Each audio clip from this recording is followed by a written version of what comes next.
Hello students, आज हम पढ़ रहे हैं हिंदी व्याकरण क्लास 5 का लेसन नंबर 3 जिसका नाम है शब्द विचार तथा वाक्य विचार। It means morphology and syntax. तो आइए प्यारे बच्चों शुरू करते हैं। शब्द किसे कहते हैं? एक या एक से अधिक ध्वनियों अर्थात वर्णों के मेल से बने सार्थक ध्वनि समूह या वर्ण समुदाय को हम क्या कहते हैं? शब्द कहते हैं। किसे कहते हैं? एक या एक से अधिक ध्वनियों से मिलकर बने सार्थक ध्वनि समूह को शब्द कहते हैं। जैसे ये एक या एक से अधिक ध्वनियों से मिलकर बने सार्थक समूह, ये क्या है प्यारे बच्चों? वर्ण या ध्वनियां। जैसे हमें फूल लिखना है तो इस फूल शब्द को कैसे लिखेंगे? अनेक ध्वनियों के साथ, अनेक वर्णों को मिलाकर। फ, उ, ल, ए। तो ये क्या बना प्यारे बच्चों? फूल। इसी प्रकार से चंद्र, लड़की और सूर्य। जब हम लड़की लिखेंगे तो कैसे लिखेंगे? ल, ए, ड, ए, क, ई। ये कैसी मात्रा है प्यारे बच्चों?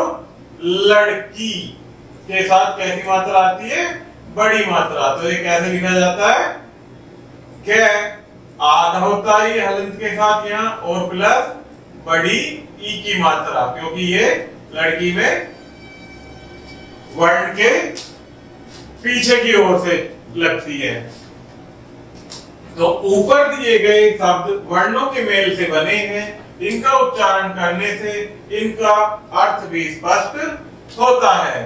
यहाँ यह भी ध्यान रखना चाहिए कि वर्णों के सही मेल से ही शब्द का निर्माण होता है। अर्थात वर्णों के सही मेल से ही शब्दों का निर्माण होता है। वर्णों के गलत मेल से बने शब्द का कोई अर्थ नहीं निकलता। अर्थात हमें वर्णों के सही मेल का भी ध्यान रखना आवश्यक होता है। अतः वर्णों के गलत मेल को शब्द नहीं कहा जा सकता है। शब्दों का वर्गीकरण। शब्दों का वर्गीकरण निम्नलिखित आधार पर किया जाता है। वो किस आधार पर? तो पढ़ते हैं प्यारे बच्चों। सबसे पहला है उत्पत्ति या स्रोत के आधार पर। उत्पत्ति या स्रोत के आधार पर शब्दों के निम्नलिखित 4 भेद होते हैं। उत्पत्ति के आधार पर कितने भेद होते हैं? शब्दों के 4 भेद। तो ये प्यारे बच्चों 1 बाय 1 इनकी परिभाषा और उदाहरण के माध्यम से समझेंगे। तो आइए, पहला होता है इसमें तत्सम शब्द। जो 4 भेद होते हैं उसमें पहला है तत्सम शब्द। अपने मूल रूप में प्रयोग में आने वाले संस्कृत भाषा के शब्दों को तत्सम शब्द कहते हैं। अर्थात जो संस्कृत भाषा के शब्द होते हैं वो जो उनके मूल रूप में प्रयोग किए जाते हैं उन्हें क्या कहते हैं? तत्सम शब्द। जैसे दुग्ध, पुष्प, दधि, आम्र आदि कैसे शब्द हैं? तत्सम शब्द। नेक्स्ट होता है आपका तद्भव शब्द। संस्कृत भाषा के जो बदले हुए रूप में हिंदी में प्रयोग में लाए जाते हैं उन्हें तद्भव शब्द कहते हैं। अर्थात संस्कृत भाषा के जो बदले हुए रूप हैं उनको हिंदी में प्रयोग किया जाता है प्यारे बच्चों, तो उन्हें क्या कहते हैं? तद्भव शब्द। जैसे दूध, दही, मिठाई, घी, आग आदि क्या है? तद्भव शब्द। अब आप इनके देख सकते हैं प्यारे बच्चों कि इनकी संस्कृत भाषा में क्या शब्द था। जैसे दूध को हमने ऊपर पढ़ा दुग्ध, संस्कृत भाषा का शब्द है, लेकिन इसका जो बदला हुआ स्वरूप है वो क्या है? दूध। इसी प्रकार से दही, दही का संस्कृत रूप क्या होता है प्यारे बच्चों? दही। और इसका बदला हुआ जो स्वरूप है वो क्या है? दही। तो इसी प्रकार से प्यारे बच्चों जो संस्कृत के बदले हुए रूप होते हैं वो हम हिंदी में पढ़ते हैं, उन्हें क्या कहते हैं? तद्भव शब्द। नेक्स्ट आता है देशज शब्द। स्थानीय बोलियों से मानक भाषा में ग्रहण किए गए शब्दों को देशज शब्द कहा जाता है। अर्थात जो शब्द स्थानीय भाषाओं में बोले जाते हैं उन शब्दों को मानक भाषा में ग्रहण करके शब्दों को बोला जाता है। तो ऐसे शब्दों को क्या कहते हैं प्यारे बच्चों? देशज शब्द। जैसे कि लोटा, पगड़ी, झाड़ू, ठोकर, खिड़की आदि कैसे शब्द हैं? देशज शब्द। नेक्स्ट इसी प्रकार से होते हैं प्यारे बच्चों विदेशी शब्द। विदेशी भाषाओं से हिंदी भाषा में ग्रहण किए गए शब्दों को विदेशी शब्द कहते हैं। अर्थात कुछ ऐसे शब्द हैं जो विदेशी थे, उनको हमने हिंदी भाषा में ग्रहण कर लिया गया है, तो उनको हम क्या कहते हैं? विदेशी शब्द। जैसे school, doctor, machine, pencil, police आदि ये कैसे शब्द हैं? अंग्रेजी भाषा से लिए हुए। कागज, खून, हजार, जमींदार, फकीर, बाजार ये कैसे शब्द हैं? अरबी फारसी से लिए हुए शब्द। अलमारी, गोदाम, साबुन, पादरी जो कि पुर्तगाली भाषा से लिए गए हैं। कर्फ्यू, काजू, कारतूस, अंग्रेज ये हमारे फारसी भाषा से लिए गए शब्द हैं। अर्थात ये सभी विदेशी भाषाओं से लिए गए शब्द हैं जो कि हम कैसे विदेशी शब्द के रूप में प्रयोग अपनी हिंदी भाषा में करते हैं। तो दूसरा आता है प्यारे बच्चों अर्थ के आधार पर। हमने पहला पढ़ा है उत्पत्ति या स्रोत के आधार पर शब्दों का वर्गीकरण, और नेक्स्ट पढ़ेंगे अर्थ के आधार पर शब्दों का वर्गीकरण। अर्थ के आधार पर शब्दों के निम्नलिखित दो भेद होते हैं। अर्थ के आधार पर दो भेद, पहला सार्थक शब्द और दूसरा निरर्थक शब्द। तो इनको परिभाषा के माध्यम से समझते हैं बच्चों कि सार्थक शब्द जो शब्द किसी अर्थ का बोध कराते हैं उन्हें सार्थक कहते हैं। अर्थात जो शब्द किसी अर्थ का बोध कराते हैं, जैसे घर, पुस्तक। पुस्तक क्या होती है? हमारी पढ़ने वाली किताब। घर जहां हम रहते हैं, अर्थात उस शब्द से उसका अर्थ का पता चलता हो। नगर इसी प्रकार से क्षेत्र आदि। नेक्स्ट होता है निरर्थक शब्द। जिन शब्दों से कोई अर्थ न निकले उन्हें निरर्थक शब्द कहते हैं। अर्थात आप प्यारे बच्चों इनके नाम के अनुसार ही इनकी परिभाषा को समझ रहे होंगे। सार्थक अर्थात जिस शब्द का कोई अर्थ निकले, और निरर्थक जिसका कोई अर्थ न निकले से क्या कहते हैं? निरर्थक शब्द। तो निरर्थक शब्दों का प्रयोग प्राय सार्थक शब्दों के साथ किया जाता है। जैसे रोटी, वोटी। तो इसमें क्या है? रोटी का तो अर्थ होता है प्यारे बच्चों, परंतु वोटी का कोई अर्थ नहीं होता। तो ये कैसा शब्द है?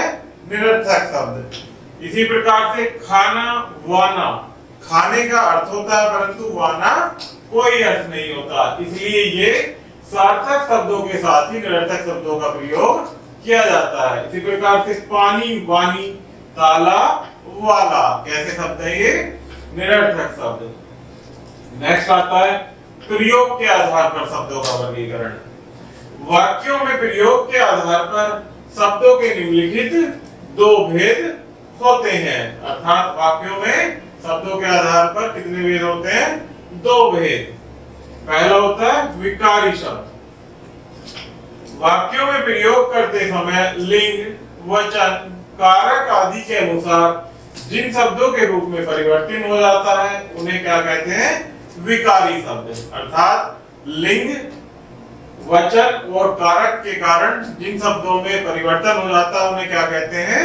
विकारी शब्द। जैसे संज्ञा, सर्वनाम, विशेषण तथा क्रियापद कैसे शब्द होते हैं? विकारी शब्द। नेक्स्ट होता है अविकारी शब्द। आप इनके नाम से भी के अनुसार अपना पता लगा सकते हैं कि इनके शब्द का क्या अर्थ है। अर्थात अविकारी शब्द जिन शब्दों के रूप में कभी परिवर्तन नहीं होता। अविकारी मतलब निर्विकार होने वाला, परिवर्तन नहीं होता, उन्हें अविकारी शब्द कहते हैं। सभी क्रिया विशेषण, संबंध बोधक, समुच्चय बोधक तथा विस्मय आदि बोधक अव्यय शब्द या अविकारी शब्द होते हैं। अविकारी को हम अव्यय शब्द भी कहते हैं। अर्थात ये कौन कौन से होते हैं? क्रिया विशेषण संबंध बोधक विस्मय आदि बोधक कैसे शब्द हैं? अविकारी शब्द। नेक्स्ट है प्यारे बच्चों, व्युत्पत्ति या बनावट के आधार पर शब्दों का वर्गीकरण कैसे होता है? व्युत्पत्ति या बनावट के आधार पर। व्युत्पत्ति या बनावट के आधार पर शब्दों के तीन भेद होते हैं। व्युत्पत्ति या बनावट के आधार पर शब्दों के कितने भेद होते हैं प्यारे बच्चों? तीन भेद। जिसमें पहला है रूढ़ शब्द। जिन शब्दों के खंडों का कोई अर्थ नहीं होता उन्हें रूढ़ शब्द कहते हैं। अर्थात जिन शब्दों का हम खंड करने पर देखते हैं कि उनका कोई अर्थ नहीं है तो उन्हें क्या कहते हैं? ऐसे शब्दों को रूढ़ शब्द। रूढ़ शब्दों के खंडों टुकड़ों का कोई अर्थ नहीं निकलता है।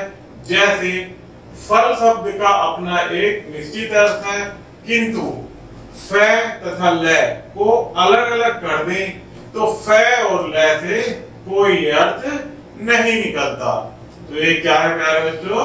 रूढ़ शब्द। इसी प्रकार से नेक्स्ट होते हैं यौगिक शब्द। दो या दो से अधिक शब्दों के योग से बनने वाले शब्दों को यौगिक शब्द कहते हैं। अर्थात दो या दो से अधिक शब्दों के मेल से या योग से बनने वाले शब्दों को क्या कहते हैं प्यारे बच्चों? यौगिक शब्द। यौगिक शब्दों के खंड या टुकड़े करने पर उन खंडों का अर्थ निकलता है। अर्थात हमने पढ़ा था रूढ़ शब्द में कि किसी शब्द के खंड करने पर उनका कोई अर्थ नहीं निकलता, ऐसे शब्दों को क्या कहते हैं प्यारे बच्चों?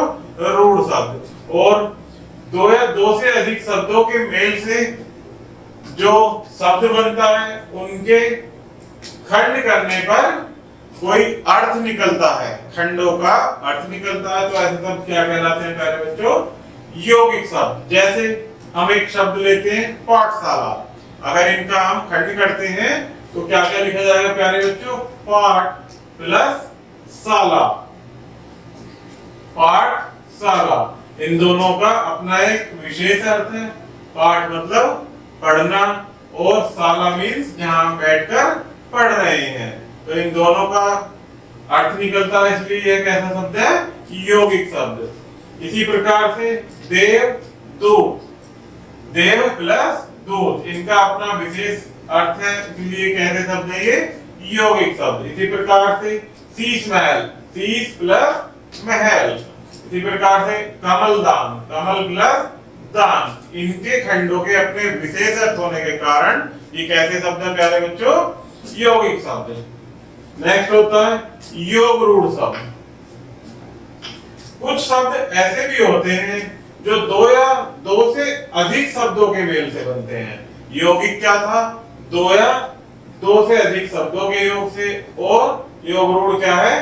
कि जो दो या दो से अधिक शब्दों के मेल से तो बनते ही हैं, परंतु अपने सामान्य अर्थ का बोध न करवाकर किसी विशेष अर्थ का बोध कराते हैं। वे कैसे शब्द होते हैं प्यारे बच्चों? योग रूढ़ शब्द। जैसे यहाँ कुछ शब्द दिए गए हैं जिनका विशेष अर्थ भी दिया गया है। इन उदाहरण के माध्यम से हम समझते हैं कि योग रूढ़ शब्द कौन से होते हैं। पहला है योग रूढ़ शब्द गिरिधर। इसका सामान्य अर्थ होता है गिरि को धारण करने वाला, परंतु इसका विशेष अर्थ क्या है प्यारे बच्चों? गिरिधर किसे कहते हैं? कौन करता है गिरि को धारण? कृष्ण। तो परिभाषा में क्या बताया गया है कि किंतु अपने सामान्य अर्थ का बोध न कराकर किसी विशेष अर्थ का बोध कराते हैं, ऐसे शब्दों को क्या कहते हैं?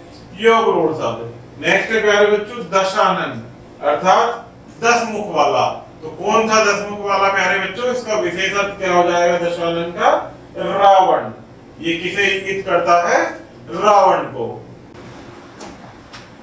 इसी प्रकार से नीलकंठ, नीलकंठ किसे कहते हैं?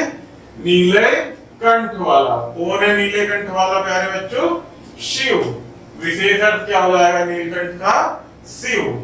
नेक्स्ट है जलज, अर्थात जल में जन्म लेने वाला। जलज का क्या अर्थ होता है? जल में जन्म लेने वाला। तो कौन है वो जल में जन्म लेने वाला? कमल। इसका विशेष अर्थ क्या है जलज का प्यारे बच्चों? कमल। नेक्स्ट आता है प्यारे बच्चों वाक्य। It means sentence. हर्षिता गाना गा रही है, बच्चे खेल रहे हैं, चिड़िया उड़ती है, फूल खिलता है। ये क्या है प्यारे बच्चों? वाक्य है। ऊपर लिखे वाक्यों को पढ़कर समझा जा सकता है कि ये सभी वाक्य किसी भाव या विचार को पूरा तरह से प्रकट कर रहे हैं। ये सभी वाक्य अनेक शब्दों से मिलकर बने हैं। शब्द वाक्य कैसे बने प्यारे बच्चों? अनेक शब्दों से मिलकर। इन वाक्यों में आए सभी शब्द सार्थक शब्द हैं, अर्थात जिनका कोई अर्थ है। वाक्य में प्रयोग किए जाने वाले सभी शब्द पद कहलाते हैं, अर्थात जो वाक्य में शब्द प्रयुक्त किए जाते हैं उन्हें क्या कहते हैं प्यारे बच्चों? पद कहते हैं। वाक्य वाक्य किसी भाव या विचार को पूर्ण रूप से प्रकट करने वाले पदों यानी सार्थक शब्दों का समूह क्या कहलाता है प्यारे बच्चों? वाक्य कहलाता है। इसे कहते हैं वाक्य किसी भाव या विचार को पूर्ण रूप से प्रकट करने वाले पदों या सार्थक शब्दों का समूह वाक्य कहलाता है। वाक्य के अंग। वाक्य के दो अंग होते हैं। पहला कौन सा होता है प्यारे बच्चों? उद्देश्य। तो इसको हम परिभाषा के और उदाहरण के माध्यम से समझते हैं कि वाक्य का अंग जो होते हैं उसमें पहला है उद्देश्य। वाक्य में जिसके विषय में कुछ कहा जाता है उसे उद्देश्य कहते हैं, अर्थात जो कर्ता होता है जिसके विषय में बात हो रही हो उसे क्या कहते हैं प्यारे बच्चों? उद्देश्य। जैसे राम पढ़ता है, राधा लिखती है, बच्चा रोता है, अर्थात इन वाक्यों में जिसके बारे में बात की जा रही है वो क्या है? उद्देश्य। ऊपर लिखे पहले वाक्य में राम के विषय में, दूसरे वाक्य में राधा के विषय में, तीसरे वाक्य में बच्चे के विषय में बताया गया है। अतः ये सभी उद्देश्य हैं। जिसके बारे में बात की गई वो क्या है? उद्देश्य है। ये सभी अपने अपने वाक्य के काम को करने वाले भी हैं, इसलिए इन्हें कर्ता कहा जाता है। वाक्य का कर्ता ही वाक्य का उद्देश्य होता है। जैसे उदाहरण के माध्यम से समझते हैं प्यारे बच्चों कि वाक्य का उद्देश्य ही वाक्य का कर्ता या उद्देश्य भी होता है। जैसे उद्देश्य आनंद पत्र नहीं लिखता है, आनंद पत्र नहीं लिखता है, तो ये क्या है? आनंद कर्ता, या इसके बारे में बात की जा रही है तो इसे क्या भी कह सकते हैं? उद्देश्य। इसी प्रकार से आलसी आनंद पत्र नहीं लिखता है, तो आलसी आनंद किसके बारे में बात की जा रही है? आलसी आनंद के बारे में, जो कि वाक्य का कर्ता भी है। नेक्स्ट होता है प्यारे बच्चों वाक्य का अंग। पहला हमने पढ़ा उद्देश्य और दूसरा होता है विधेय। वाक्य में उद्देश्य के विषय में जो कुछ कहा जाता है उसे विधेय कहते हैं। जैसे मोहिनी पुस्तक पढ़ती है, देशभक्तों ने भारत को आजाद कराया, अर्थात उद्देश्य के अलावा जो भी उसके बारे में कहा जा रहा है उसे क्या कहते हैं प्यारे बच्चों? विधेय। ऊपर लिखे पहले वाक्य में मोहिनी का उद्देश्य है तथा उसके विषय में जो कुछ कहा गया है वह विधेय है, अर्थात पुस्तक पढ़ती है। यह मोहिनी के विषय में कहा गया है तो ये क्या है? विधेय। इसी तरह दूसरे वाक्य में देशभक्तों के विषय में कुछ कहा गया है वह विधेय है। क्या कहा गया है? कि भारत को आजाद कराया। यह क्या है प्यारे बच्चों? विधेय।